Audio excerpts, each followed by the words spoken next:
What's going on, guys? I'm Bill and welcome to Bill's How To. Today I'm going to show you guys how to apply a perfect bead of caulk or silicone every single time. Let's do this. So the first thing you want to look at is the tip of the nozzle. So we've got here just a standard nozzle. When you have a look at the tip when you pick it up from the store is never clean. So what that means is that it's got actually a little bit of plastic that's always sitting on the lip right there. So what you want to do is simply cut that off. Now there's a lot of differing opinions in terms of how to cut the nozzle. We're going to have a look at both methods. Okay, so we've got just a straight cut.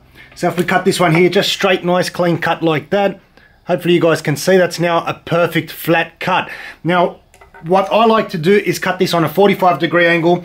There is a lot of difference of opinion in terms of whether people like to use it on a straight cut or a 45-degree cut. So I'm going to show you both methods. If we cut this here at a 45-degree angle, so you can see there, I've just cut this off at a 45-degree angle. Hopefully you guys can see. We'll just cut this one here off. So there's a big difference of opinion in terms of which is the better method, the 45-degree cut or the straight cut. Now, regardless which method you use, the second tip that I give you guys today will actually solve both these issues. So it won't really matter too much which method you use. My preferred method is always the 45-degree cut, and I'm going to apply some silicone with both of these nozzles and I'll show you guys the difference. So let's try out the three different nozzles. We've got the 45-degree, the flush cut and no cut. This one here is the no cut and we'll see what kind of difference we've got. So once I try and bring out that product nice and consistent all the way along, I'll now swap that over. So now I've got that swapped over to the flush cut. We'll also bring out some product, try to get a nice bead all the way along. And then we'll swap over for the 45-degree. So once again with the 45-degree. So if we have a look at the comparison between the three different nozzles, we've got the raw non-cut nozzle right here, which has got a horrible finish, very inconsistent in terms of how much product comes out and also the flow of the product.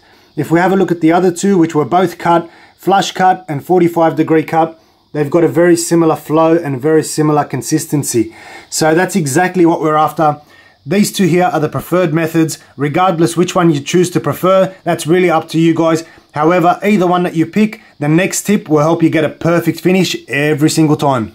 So this next tip that I'm about to show you guys is probably the best tip that you guys can take home from this video, because this is going to allow you to be able to have a perfect finish every single time, nice and clean, tight bead of silicone or caulk, regardless whether you're a professional or you're an amateur and this is your first time.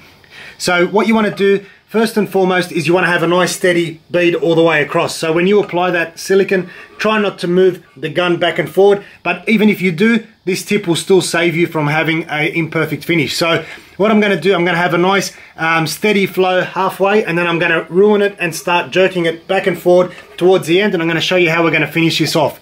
So like I said, nice steady hand, nice bead of silicone halfway, and then we're going to just jerk that along, ruin it a bit, and just like that. So if we have a look at the first part of the bead that I applied, that's near perfect all the way along. Then I get an unsteady hand and I start to jerk that silicone all the way through. So I'm going to show you guys how to finish this off, make it nice and clean all the way every single time. So this here is my secret formula. This one here is my non-stick formula, and it's basically just water and washing detergent. So just a couple drops of washing detergent in an old spray bottle with some water, that's all you need. So now that we've got this bead of silicone on here, what we want to do is simply spray a little bit straight over the top like that. And then what we want to do is spray a bit on your hands or a bit on your fingers. What that allows you to do is prevent the silicone or the caulk from sticking to your fingers. And then what we want to do is just simply run that all the way along with your finger. And that fixes it perfect. And you can see that I've just got that little drop on my finger, which is the excess. You can just simply wipe that off on a rag. And I'll show you guys the product now. And that is the finished product, guys. Perfect finish all the way along. Regardless whether I had a steady hand up along here or a non-steady hand down towards this side, this will allow you to go from an amateur to a pro in seconds, thanks to my magic secret formula, which is no longer a secret. So make sure you like, comment and subscribe. So another handy tip for you guys is, rather than throwing away these nozzles every time you use it, we're going to actually preserve the product on the inside of this nozzle. So the way we do that is by using an old screw. Okay, we just want to simply push that down in the top of the nozzle, nice and tight so that we've got a seal on the top of our nozzle. Now this is actually 100% reusable. Next time I go to use it, I can simply remove that screw and my nozzle's ready to go. Even if a bit of air does seem to get inside the nozzle, you'll find that it will only dry at the top section of the nozzle, and as I pull it out, it'll be caught onto the threads of the screw, and that'll pull up all that dry product out of the nozzle. So there you have it, guys. That's how to apply a perfect bead of silicone or caulk every single time. This will take you from being an amateur to a pro in seconds. If there's anything else you guys would like to learn how to do in or around your house, put it in the comment section below and I'll be happy to show you guys how to do it. As always, like, comment and subscribe. Until next time, I'm Bill. Thanks for watching Billshowto.